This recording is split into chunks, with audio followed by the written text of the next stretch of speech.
Hello students, आज का हमारा टॉपिक है रीयूजिंग द वेस्ट। मतलब जो हमारे लिए बेकार हो जाती है चीज, जिसको वेस्ट कहते हैं, उसको रीयूज करना, उसको दोबारा इस्तेमाल में लाना। देखिए, हम डे टू डे लाइफ में वैल्यूएबल रिसोर्सेज को रीयूज कर सकते हैं। हम हर दिन कुछ ना कुछ ऐसी चीजें कलेक्ट करते हैं, बॉटल्स हो गए, कुछ भी। और हम मोस्टली आपने देखा होगा कि हम लोग वेस्ट को जलाने लग जाते हैं बाहर, बट यूजुअली ऐसा नहीं करना चाहिए, क्योंकि इससे पोल्यूशन क्रिएट होता है। और ऐसा प्रोसेस जिससे वेस्ट को रीयूज किया जाए उसे रीसाइक्लिंग कहते हैं। अब देखिए, यहाँ पे एक फैक्ट है। जो यूएसए है, यूनाइटेड स्टेट्स ऑफ अमेरिका, उसमें एक संडे एडिशन आता है, न्यूयॉर्क टाइम्स वीकली आता है। तो कहते हैं कि सिर्फ अगर उसको रिसाइकिल किया जाए तो 75,000 ट्रीज अप्रोक्सीमेटली सेव किए जा सकते हैं। सिर्फ उस एडिशन की बात हो रही है यहाँ पे। अब रिसाइकलिंग जो है ज्यादा एक्सपेंसिव नहीं होता है। जब मटेरियल कलेक्ट किया जाता है कंज्यूमर से, उसको क्लीन किया जाता है, इंडस्ट्रीज को सोल्ड किया जाता है, ट्रांसपोर्ट किया जाता है, उसको रीमैन्युफैक्चर किया जाता है और उसके बाद कंज्यूमर्स को वापस दिया जाता है। देखिए, जो यूरोपियन कंट्रीज हैं, उन्होंने बॉटल बैंक्स एस्टेब्लिश किए हैं। यानी कि जिसके पास बॉटल्स होंगे वो बॉटल बैंक में दे देते हैं। वो उनके जो सिटीजन्स है वो पेमेंट भी एक्सेप्ट नहीं करते और लोगों की मर्जी होती है, उसमें खुद ही देते हैं, कोई पेमेंट वो लोग एक्सेप्ट नहीं करते। स्विट्जरलैंड और डेनमार्क में बॉटल बैंक्स जो हैं वो 50% ऑफ गिलास रिकवर करते हैं और ब्रिटेन में ये 12% है। इंडिया में भी जो यूज बॉटल्स होती है, आपने देखा होगा बहुत सारे कभी कभी आते हैं लेने के लिए पुरानी बॉटल्स वगैरह, तो उनको बेचा जाता है और उनको रीयूज किया जाता है।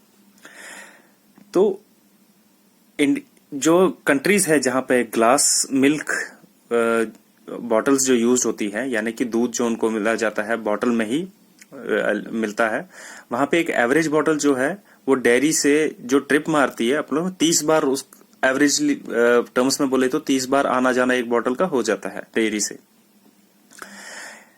रिसाइकलिंग जब होती है ग्लास की, जो ब्रोकन ग्लास होता है उसको कलेक्ट बोलते हैं। उसको रीमेल्ट किया जाता है फर्नेसेस में और देन उसको डिफरेंट शेप्स में, या सेम बॉटल टाइप का या किसी अदर ऑब्जेक्ट में, उनको डिफरेंट डिफरेंट शेप्स में बनाया जाता है। अब देखिए, half of the world's waste consist of paper. तो अगर हम ये रिसाइकल पेपर यूज करें तो हम अपना फॉरेस्ट बचा सकते हैं।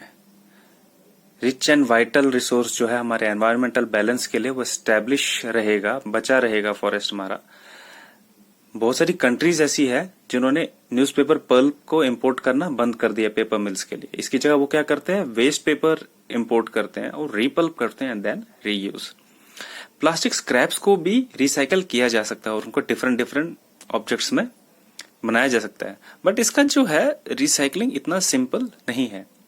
प्लास्टिक प्रोडक्ट में एक प्लास्टिक बैग्स की हम बात अगर करें, हमने घर पे देखा होगा, हम प्लास्टिक बैग्स होते हैं लगभग जगह जगह यूज किए जाते हैं, बट वो काफी हार्मफुल माने जाते हैं। उनको अवॉइड कर रहे हैं, पूरी दुनिया में कैंपेन्स चलाए जा रहे हैं कि प्लास्टिक बैग्स का यूज मत करो। सुना भी होगा आप लोगों ने बहुत बार, आजकल बंद भी हो गए, काफी सिटीज में, काफी स्टेट्स में इनका यूज बंद हो गया है, क्योंकि ये एक बहुत ज्यादा हार्मफुल माना जाता है एनवायरमेंट के लिए भी, ह्यूमन हेल्थ के लिए भी। इसकी जगह जूट या कॉटन बैग्स को यूज करने के लिए बोला जाता है। अब मेटल्स जो हैं, ये बहुत ही इंपॉर्टेंट प्रोडक्ट है जिनको रिसाइकल किया सकता है, वो भी इजीली। अब देखो, आप जैसे कार्स वगैरह आपने किसी की देखी होगी, खराब हो गई है, पुरानी हो गई है, उसको फिर रीयूज किया जाता है अदर प्रोडक्ट्स में। स्टील में बनाया जा सकता है, कोई दूसरा प्रोडक्ट बन जाएगा उससे। इंडिया में एफर्ट्स जो है वो रीयूटिलाइजिंग पे ज्यादा है, रिसाइकलिंग पे भी बहुत है। और ट्रीटमेंट प्लांट्स जो हैं इनके लिए बने हैं, फैक्ट्रीज टाइप की, उसमें कंट्रीज में इनको इस चीज पे ज्यादा वो महत्व दिया जाता है, इंसिस्ट किया जाता है।